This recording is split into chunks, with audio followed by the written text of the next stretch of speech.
complete the square from yesterday, only we're taking it up an extra notch today.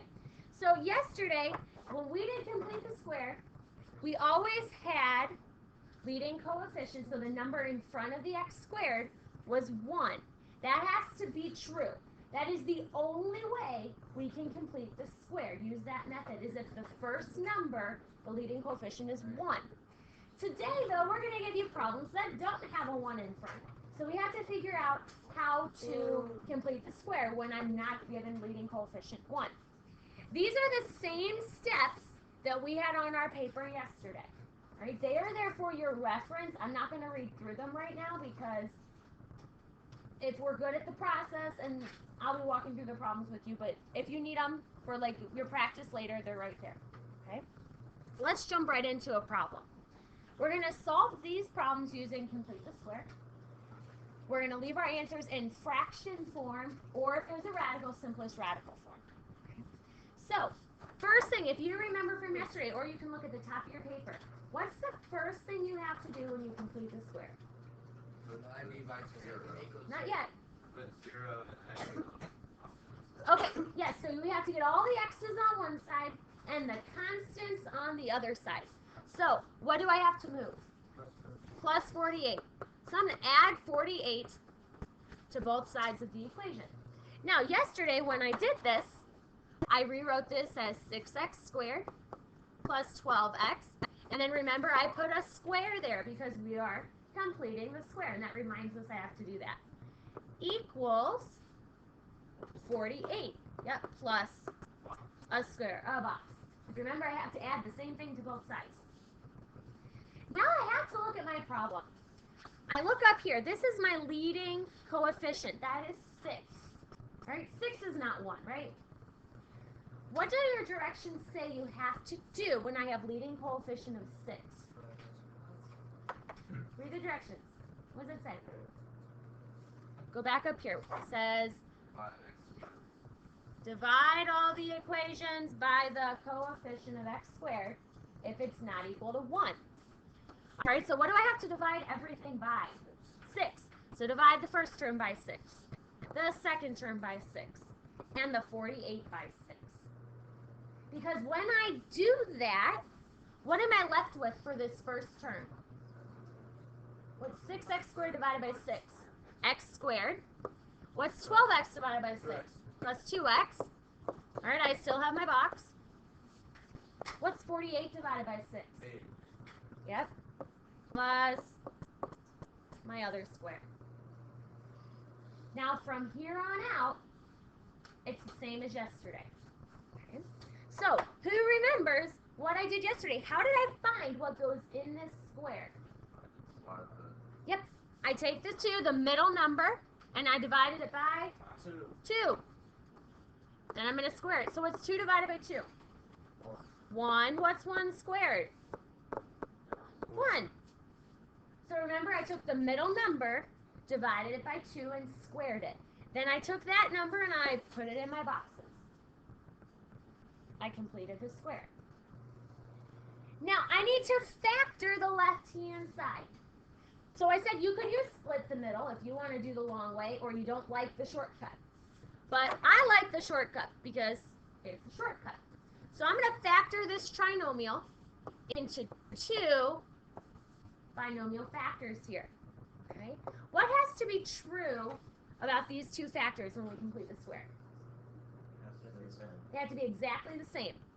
All right? So remember, they both got an x. What number do I think goes in the rest? What number is going to multiply to 1 and add to 2? 1. Remember, I bring down this number into these trinomials, plus 1, or into the binomials, plus 1, plus 1. Okay. Equals, what's on the right-hand side now? 8. Not 8.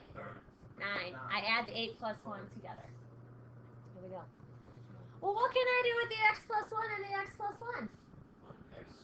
I can smush them together. We call condensing. So I have x plus 1, the whole quantity squared, equals 9. Now, from here on out, what's your next step? Square root. Okay, I'm going to get rid of the square. So I square root both sides. So when I square root both sides, I get x plus 1 on the left. What is the square root of 9? 3. But what did I say when I did the square root in this process? What do I have to write? Plus and minus. Right? And how do I get the x by itself now? Subtract 1 from both sides. Now when I subtract 1 from both sides, where does it go on the right? To the left of the plus or minus, in front of the plus or minus. So I get x equals negative 1 plus or minus 3. Are you good with me so far? Okay. Well, I don't want to leave it like that. How should I split this up so I can get two nice answers? It's like quadratic formula when we did this. Yeah, one with the positive, one with the negative. So I'm going to take negative 1 plus 3, which is 2. That's one solution.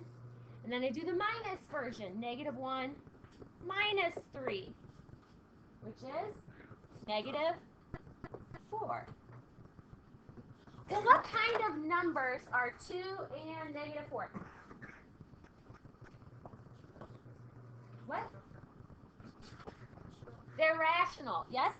Could I have factored the original polynomial if I have rational answers?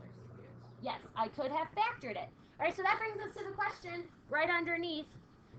The question here, it says, okay, we had 2 real rational numbers, you said.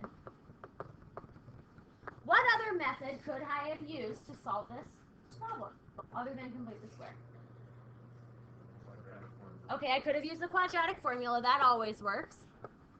What else did we say? Since it was rational, I could have done what to it? I could graph it, all right.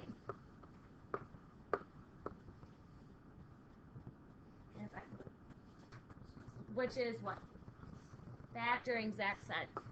That was the first one I said. We could have factored this quadratic. So we don't have to use complete the square. If I get rational answers, I have a multitude of options to find the solutions. It's just which one do you like the best. Okay? All right, let's go to the back. Let's try some more. Solve the following problems again by completing the square. All right?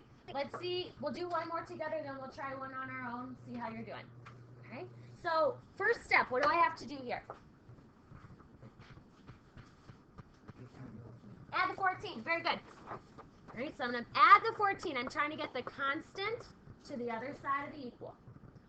So when I do that, I get 2x squared plus 32x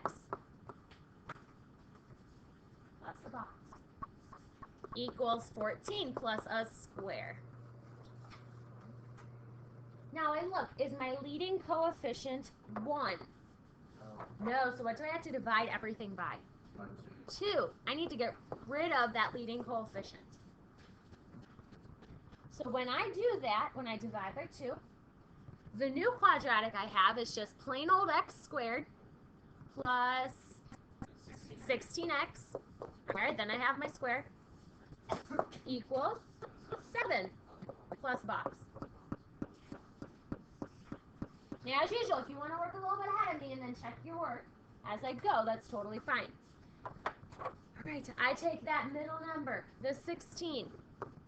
I divide it by 2, and I'm going to square it. What's 16 divided by 2? 8.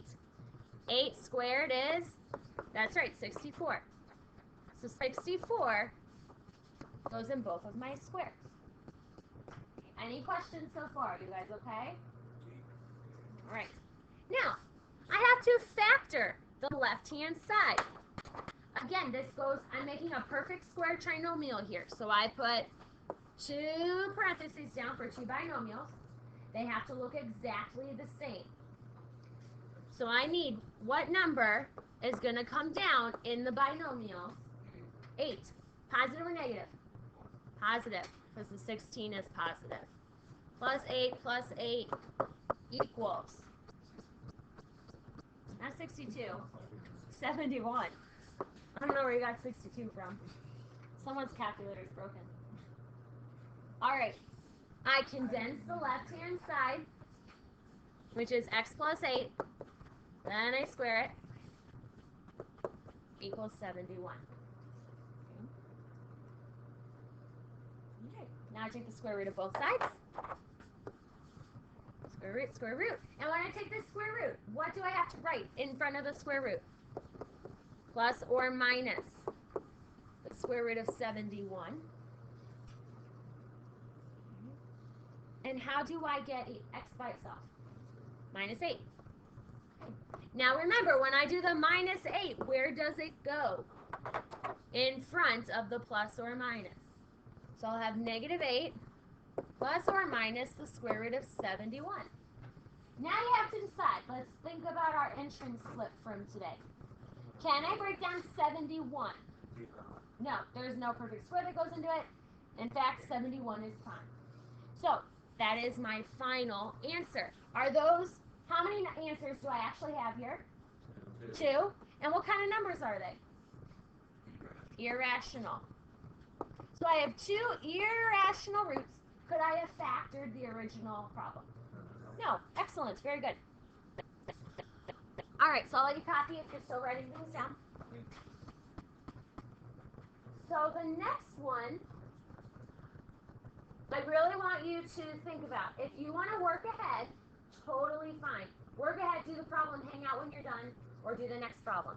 I'm going to do this one. I'm going to walk through it again because I think there are some of us who still want the steps talked out. So work through it at your own pace. I'll give you a second to start.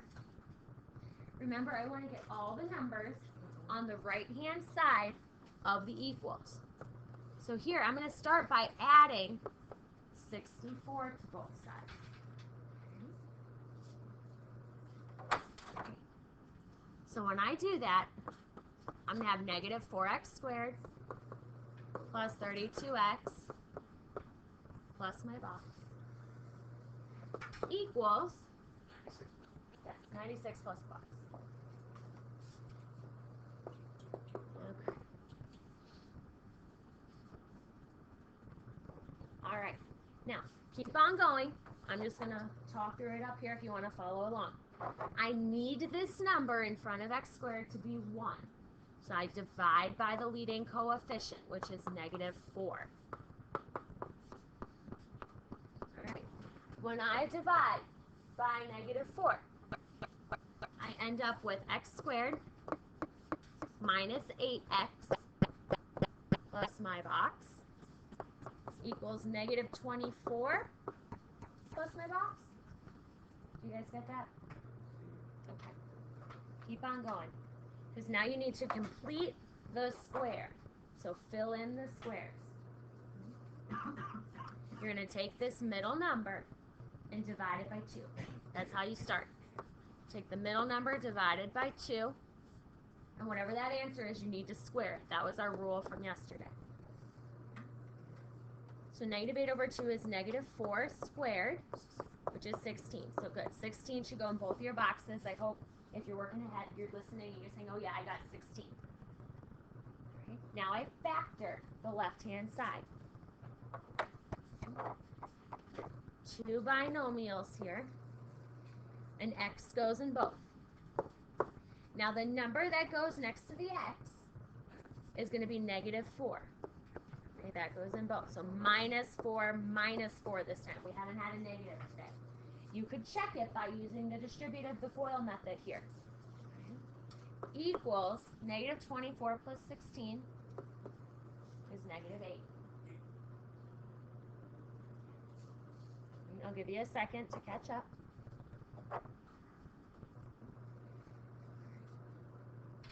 Now I need to solve for x. So I condense the left-hand side, x minus 4, the quantity squared, equals negative 8. And I'm going to take the square root. The square root, take the square root, bless you. When I take the square root, that's what undoes the squaring. That's why the square goes away. I have x minus 4 equals plus or minus the square root of negative 8. Now, I like to personally wait until the end to simplify the square root. If you want to do it now, that's fine. Right? But I'm going to wait till the end. Now I add 4 to both sides, and my 4 goes in front of the plus or minus. So I have the solution x equals 4 plus or minus the square root of negative 8. Now let's think about the square root of negative 8. We did square root simplifying to warm up today. We'll even do some scratch work off to the side here. Square root of negative 8. What has to be in my answer? An I, because there's a negative, so I need to have an I here. Okay, well, what is the biggest perfect square that goes into radical 8? 4. So I'm going to have an I. I'll have the square root of 4 times the square root of 2. What's the square root of 4? 2. So it's 2I radical 2. So I'm going to take that value. This 2I radical 2 is equivalent to the square root of negative 8. So I'm just replacing it in the problem. So your final answer here is 4 plus or minus 2I radical 2. I don't think we've done one yesterday or today. Well, yesterday we had one to simplify, but we didn't really do where we had to simplify like this. All right, how are we feeling? We doing okay? Okay, here's what I want you to do. You are going to try the whole next problem on your own. I will walk around and help you, and then we will go over the answer if need be, okay? All right, go ahead.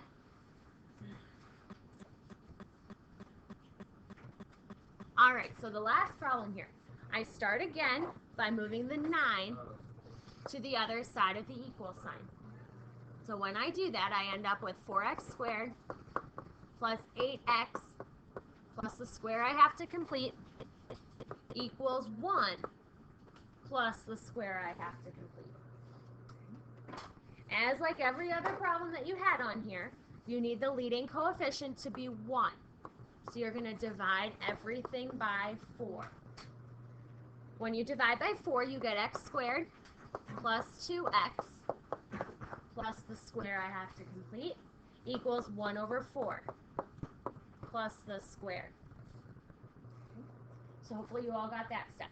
Now, I need to figure out what number goes in the square.